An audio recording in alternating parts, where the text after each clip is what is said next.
आप देख रहे हैं अपना बिहार और आपके साथ मैं हूं विवेक। 6 महीने पहले शुरू हुआ दरभंगा एयरपोर्ट ने यात्रियों की संख्या मामले में इतिहास रच दिया। महज 6 महीने में 2.25 लाख यात्रियों ने उड़ान भरी। वहीं कोरोना काल में भी कई बड़े एयरपोर्ट को यात्रियों के मामले में दरभंगा ने पीछे छोड़ दिया है। 6 महीने में दरभंगा एयरपोर्ट ने रचा इतिहास। कोलकाता रीजन में तीसरा व्यस्त एयरपोर्ट बना दरभंगा।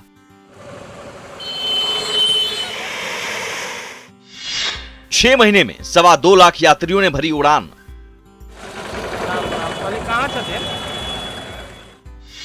भुवनेश्वर रायपुर से भी आगे निकला दरभंगा एयरपोर्ट। 8 नवंबर 2020 की यह तस्वीर है जब दरभंगा एयरपोर्ट पर बेंगलुरु से पहली फ्लाइट लैंड की थी और पानी की बौछार से स्वागत किया गया था। 8 नवंबर के बाद से अब तक महज 6 महीनों में दरभंगा एयरपोर्ट ने इतिहास रच दिया है। महज 6 महीने में दरभंगा एयरपोर्ट से 2.25 लाख यात्रियों ने उड़ान भरी। कोरोना काल में भी कई बड़े एयरपोर्ट को दरभंगा एयरपोर्ट ने पछाड़ा है। अप्रैल महीने में दरभंगा एयरपोर्ट से 320 फ्लाइट्स ने लैंडिंग और टेक ऑफ किया और 43,000 यात्रियों ने सफर किया। जबकि मई महीने में यात्रियों के मामले में ओडिशा की राजधानी भुवनेश्वर और छत्तीसगढ़ की राजधानी रायपुर जैसे एयरपोर्ट भी दरभंगा एयरपोर्ट से पिछड़ गए हैं। 16 मई से 22 मई के बीच दरभंगा एयरपोर्ट पर 56 फ्लाइट के जरिए 7,468 यात्रियों ने उड़ान भरी। वहीं रायपुर में 88 फ्लाइट के जरिए 4,191 यात्री और भुवनेश्वर में 132 फ्लाइट के जरिए 7,092 यात्रियों ने उड़ान भरी। इसके साथ ही कोलकाता रीजन में कोलकाता और पटना के बाद दरभंगा एयरपोर्ट तीसरा व्यस्त एयरपोर्ट बन गया है। इस एक सप्ताह में मई में दरभंगा एयरपोर्ट में 56 फ्लाइट आया, उसमें साढ़े 7,000 के करीब पैसेंजर आए। उसी एक सप्ताह में रायपुर में 88 प्लेन 16 से 22 मई के बीच में आया, उसमें 4100 लोग आए। उसी बीच में 132 फ्लाइट भुवनेश्वर जो उड़ीसा का राजधानी है उसमें वो फ्लाइट आया, उसमें 7,092 लोग आए। तब आप सोच सकते हैं कि ये भुवनेश्वर उड़ीसा की राजधानी है, रायपुर छत्तीसगढ़ की राजधानी है, इन सब से कहीं आगे दरभंगा एयरपोर्ट पैसेंजर ट्रैफिक में ऊपर चला गया। कोरोना के समय में भी ये सफलतम एयरपोर्ट में से अप्रैल माह में 6 माह में सबसे ज्यादा विमानों की आवाजाही अप्रैल माह में हुई है। 160 लैंडिंग है और 160 टेक ऑफ है, मतलब 320 फ्लाइट जो है यहाँ से पूरे माह में चली है और 40,000 से बेसी लोग, लगभग 43-44 हजार लोग अप्रैल माह में इस एयरपोर्ट का लाभ लिए। आप समझ सकते हैं। बिहार सरकार में मंत्री संजय झा के मुताबिक दरभंगा एयरपोर्ट पर आने वाले दिनों में स्थायी टर्मिनल बनने के बाद एयर कार्गो और एयर एम्बुलेंस सेवा की भी शुरुआत होगी। साथ ही सीएम नीतीश ने केंद्रीय उड्डयन मंत्री हरदीप सिंह पुरी से दरभंगा एयरपोर्ट को अंतर्राष्ट्रीय एयरपोर्ट बनाने की मांग की है। मुख्यमंत्री जी ने हरदीप सिंह पुरी जी जो मंत्री हैं उनको पत्र लिखा और बात किया उनसे कि इस एयरपोर्ट को, जो विद्यापति एयरपोर्ट है, इसको अंतर्राष्ट्रीय एयरपोर्ट बनाया जाए, क्योंकि इंटरनेशनल भी लोगों का डिमांड है, जो बाहर रहते हैं नॉर्थ बिहार के लोग, कि डायरेक्ट फ्लाइट वहां से मिले। इसको जो कार्गो का फ्लाइट है वो भी आए, इसको जो एयर एम्बुलेंस वगैरह है वो भी यहाँ पर आए। ये बिहार सरकार ने भी आग्रह किया और केंद्र सरकार भी उसमें पूरी मदद कर रही है। वहीं दरभंगा डीएम भी लगातार यात्रियों की बढ़ती संख्या को लेकर यात्री सुविधा बढ़ाने की कोशिश में जुटे हैं। आने वाले दिनों में यात्रियों के लिए नए टर्मिनल के अलावा रेन शेड, बैटरी चलित कार जैसी कई सुविधाएं शुरू होने वाली हैं। सुविधाएं बढ़ाने के लिए हम लोग एक रेन शेड बना रहे हैं और हम लोग ये बैटरी ऑपरेटेड व्हीकल्स दिए हैं और हम लोग प्रस्ताव भेजे हैं डायरेक्टली सेकंड गेट से रोड के साथ जुड़ा कर एक पुल बनाने के लिए और ऊपर शेड बना करके, ताकि बारिश के कारण लोगों को कोई परेशानी नहीं हो। इसको देखते हुए गेट से अंदर जाने के लिए शेड का भी प्रस्ताव भेजे हैं। जो प्रोसेस में है, हम लोग की कोशिश है कि बेहतर से बेहतर सुविधाएं जल्द से जल्द प्रदान करें। सर अप्रैल माह में सर क्या पैसेंजर का यहाँ से रहा कुछ? दरभंगा एयरपोर्ट से उड़ान भरने वाले यात्रियों में भी उत्साह देखा जा रहा है। साथ ही यात्री भी सुविधाओं को बढ़ाने की मांग कर रहे हैं। लगभग नेपाल हो या मिथिलांचल हो, सीमांचल हो, जितने भी लोग हैं यहाँ ज़्यादा उसको इजी हो रहा है। टच हाईवे है, यहाँ अगर बिजनेस कर रही है या फ्लाइट कंपनी जो भी है, यहाँ बिजनेस अच्छा हो रहा है तो ऑटोमेटिक इसको डेवलप करे सरकार। तो स्थानीयों में भी खुशी है इस एयरपोर्ट को लेकर, चूँकि एयरपोर्ट लगातार नई नई उड़ानें भर रहा है, तो ऐसे में लोगों की मांग भी बढ़ने लगी है। विस्तार के साथ साथ जो सुविधाएं हैं उसे बढ़ाया जाए और अंतर्राष्ट्रीय एयरपोर्ट के रूप में लोग अब देखना चाहते हैं इस एयरपोर्ट को। विपिन कुमार, न्यूज़ 18 दरभंगा। और दरभंगा एयरपोर्ट की इस उपलब्धि पर मुख्यमंत्री नीतीश कुमार ने ट्वीट किया है और उम्मीद जताई है कि आने वाले दिनों में दरभंगा एयरपोर्ट राज्य की प्रगति में अहम भूमिका निभाएगा। तो बिहार के विकास को उड़ान, राज्य सरकार के अथक प्रयास और केंद्र सरकार के सहयोग से दरभंगा हवाई अड्डा नवंबर 2020 से चालू हो गया और देश के अनेक शहरों से मिथिला वासियों को हवाई संपर्कता सुलभ हो गई है। नीतीश कुमार ने लिखा है कि कोरोना के बावजूद राज्य के इस तीसरे हवाई अड्डा से रिकॉर्ड संख्या में लोग आए और राज्य की प्रगति में यह सहायक होगा। कोरोना को मात देने के लिए अररिया से बीजेपी सांसद प्रदीप सिंह ने अच्छी पहल की और सांसद की ओर से लोकसभा क्षेत्र के शहरी और ग्रामीण इलाकों का सैनिटाइज किया जा रहा है, वो भी कुछ खास तरीके से।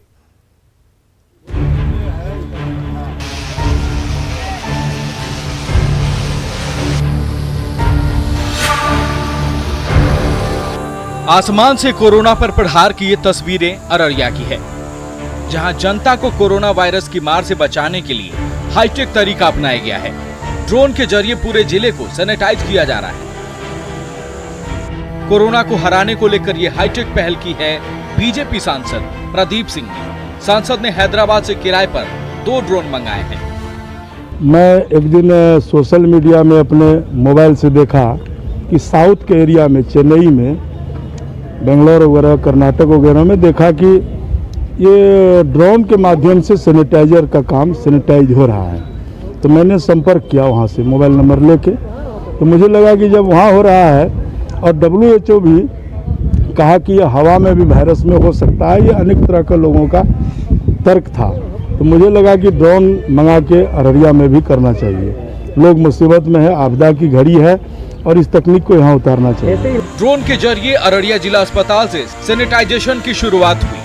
एक ड्रोन एक बार में 10 लीटर सैनिटाइजेशन लेकर उड़ता है। ये 10 लीटर लेके ऊपर जाता है और फुहारा की तरह वो पानी फेंकता है और उसमें हाइड्रोक्लोरिन डाला हुआ है, तो उससे वायरस मरता है। तो एक तो यह सिस्टम से किया है और उसके बाद मैं पंजाब से एक मशीन नया तकनीकी लाया हूँ, जो गांव में, कस्बा में, गली में, जिले के हर कोने में वो लगातार मेरा चलता रहेगा। 10 लाख उसका कीमत था, हम लोगों ने लोगों के सहयोग से उसको खरीद ही लिया है। ऊपर से भी, ताकि हवा में अगर वायरस है कोरोना का तो मरे, और नीचे से भी वह वायरस समाप्त हो, तो दोनों तरफ से हम लोगों ने तैयारी किया है। कोरोना की तीसरी लहर की आशंका को लेकर सांसद की ये पहल काफी सराहनीय है। शहरी इलाके के साथ ड्रोन के जरिए सभी 9 प्रखंडों को सैनिटाइज किया जाएगा। पर आपने देखा कि अररिया सांसद की इस अनोखी पहल से एक तरफ जहां शहर के लोगों में खुशी है, वहीं पर WHO ने भी साबित कर दिया है कि हवा में जो है कोरोना का विषाणु जो है वो एग्जिस्ट करता है। इसको लेकर भी काफी मदद मिलेगी। सतीश कुमार, न्यूज़ 18 अररिया।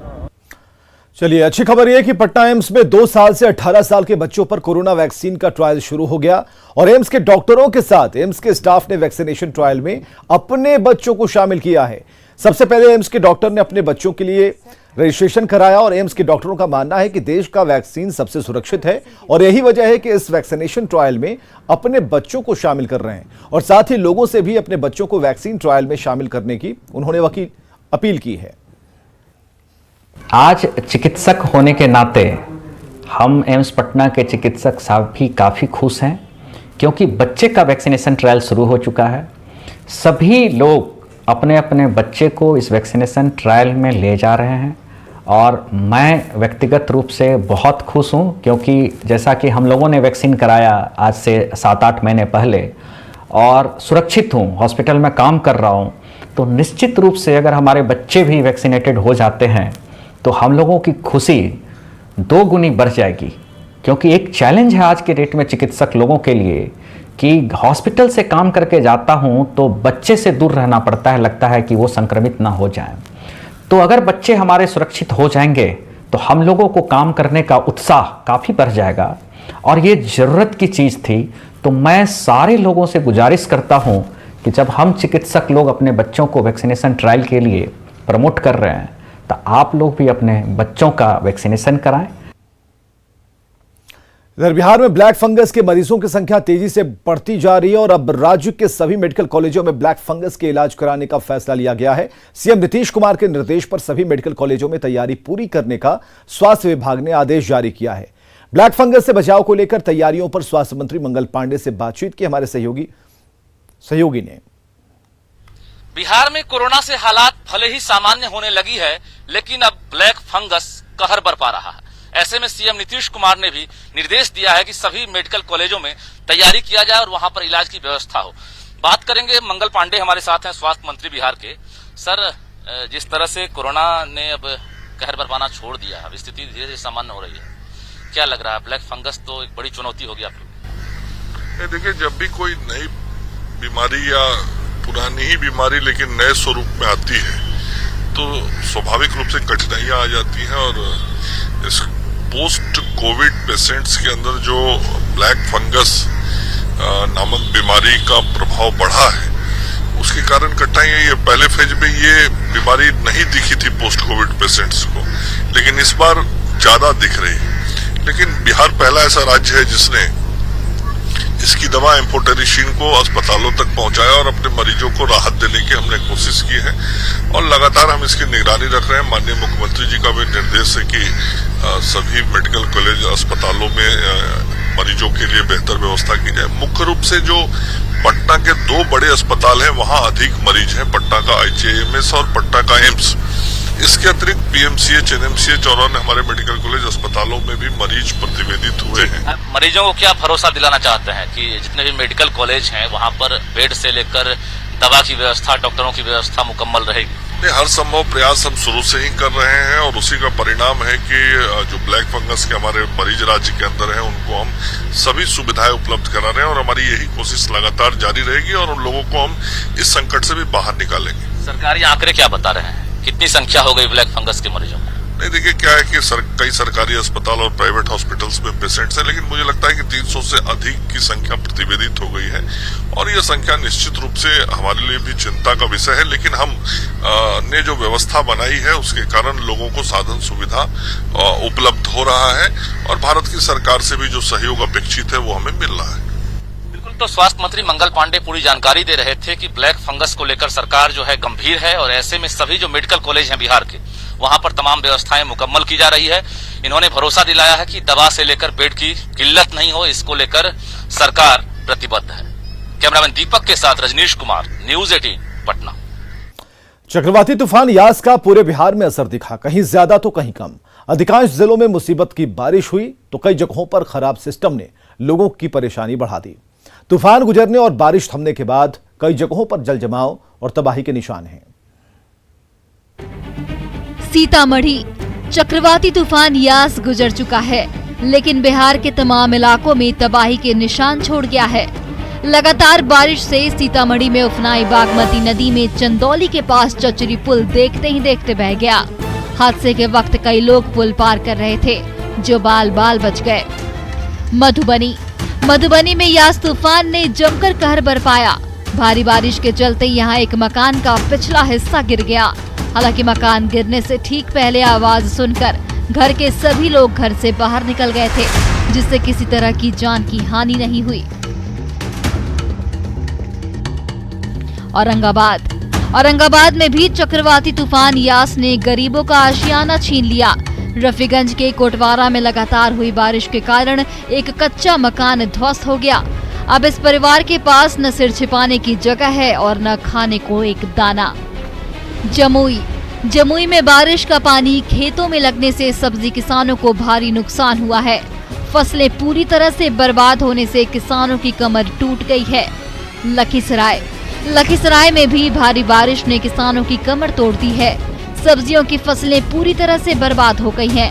लॉकडाउन ने पहले ही किसानों की हालत खराब कर रखी है और बारिश ने किसानों के चेहरे के रंग उड़ा दिए हैं। बेगूसराय में भी आज तूफान की वजह से लगातार बारिश के बाद ग्रामीण इलाकों में बाढ़ का नजारा दिख रहा है। बछवाड़ा ब्लॉक के सुरआलमपुर गांव में भारी जल जमाव से लोगों को काफी परेशानियों का सामना करना पड़ रहा है।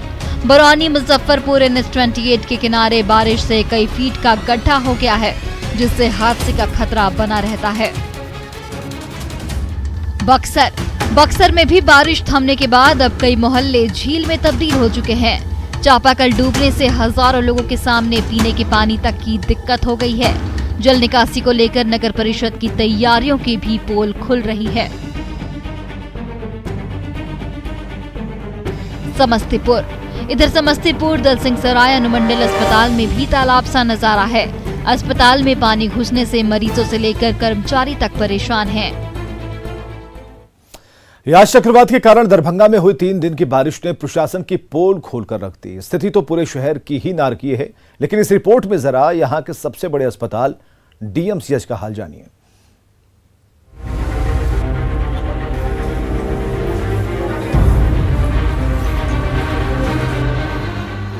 ये दरभंगा मेडिकल कॉलेज अस्पताल ही है। इस सुंदर गेट को देखिए और जरा इसके अंदर बाहर भी नजर दौड़ाइए। जहां तक निगाह जाती है पानी ही पानी नजर आता है। ये पानी दरअसल प्रशासन के झूठे दावों की कहानी बयां कर रहा है। खाना लेके जा रहे हैं उनका, इतना DMCH का ही हाल है। शहर का पॉपुलर हॉस्पिटल है, एकदम ठेवना से ऊपर पानी है सर, बहुत तकलीफ में है। कैंपस के बाहर का हाल आपने देख लिया, अब जरा वार्ड के अंदर की तस्वीरें भी देख लीजिए। इमरजेंसी वार्ड, मेडिसिन या फिर शिशु विभाग हो, हर जगह एक सी स्थिति है। ऐसे में मरीजों और उनके परिजनों की परेशानी का ठिकाना नहीं है। और पेशेंट बढ़ेगा सर, आए हुए दिन में पेशेंट सब जा ही रहा है। कोरोना से परेशान है, उसके बाद लोग पानी से बारिश से परेशान है, बहुत बीमारी बढ़ेगी सर। अभी क्या चाहते हैं प्रशासन? क्या प्रशासन एकदम स्थिति दयनीय है, कोई देखने वाला नहीं है। देख ही रहे हैं क्या स्थिति, परेशानी हो रही है, बहुत परेशानी हो रही है सर। देखिए सवाल ये है कि जब मानसून से पहले ये हाल है तो बाद में क्या होगा? कहां गए निगम के दावे? क्या कर रहा है अस्पताल प्रबंधन? क्या इस साल की बारिश में भी मरीज भगवान भरोसे ही अपना इलाज कराएंगे? और इसी में पप्पू यादव का भी इलाज चल रहा है। और सामने देखिए किस स्थिति से लोग आज आ पा रहे हैं। घुटने भर जो है पानी है और इस स्थिति में जाना पड़ता है परिजनों को। और चारों तरफ देखिएगा पानी में तो मेडिकल किट आपको जो है, मेडिकल जो खराब हो चुके या जो यूज किया हुआ सामान है वो चारों तरफ जो है बिखरा पड़ा है। ऐसे में कहें तो DMCH का हाल जो है बहुत ही बुरा है। यदि जल्द मानसून आने से पहले नाले की सफाई नहीं हुई तो स्थिति और भी भयावह हो सकती है। विपिन कुमार, न्यूज़ 18 दरभंगा के DMCH समेत शहर में जल जमाव की स्थिति पर DM ने संज्ञान लिया और पानी निकालने का काम तेज हो गया है। हालांकि शहर के कई मोहल्लों में अभी भी घरों में पानी ने कब्जा जमा रखा है, लेकिन DMCH से पानी निकालने के लिए पंप को लगाया गया और उम्मीद जताई है कि कल सुबह तक पूरी तरह से पानी निकल जाएगा। विगत 24 घंटा में शहर में 160 mm के आसपास बारिश हुई है।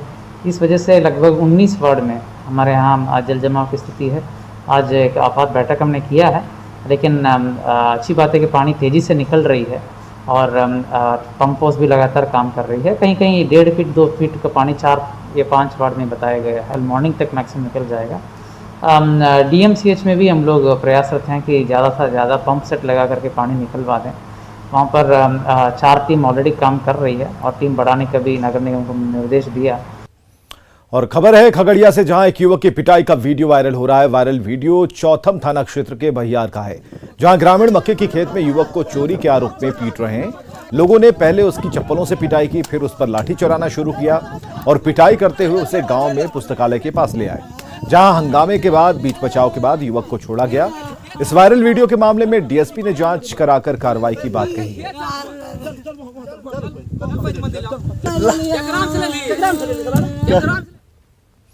मधेपुरा सदर थाना के भर्राही OP के राजपुर पेट्रोल पंप पर नोजल मैन से 25,000 की लूट हुई। लूट की तस्वीरें CCTV में कैद हो गई हैं। 2 बाइक पर आए 4 हथियारबंद बदमाशों ने वारदात को अंजाम दिया है। NH 107 पर हुई इस घटना से लोग दहशत में हैं। वहीं पुलिस CCTV फुटेज के आधार पर बदमाशों की तलाश में जुट गई है।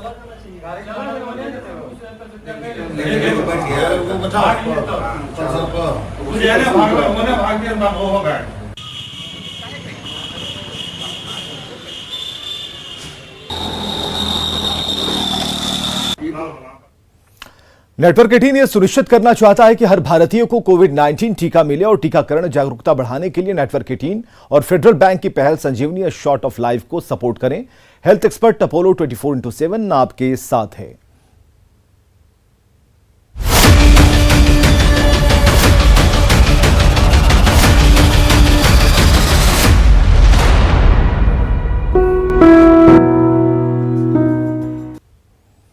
और आगे देखिए जोहार झारखंड।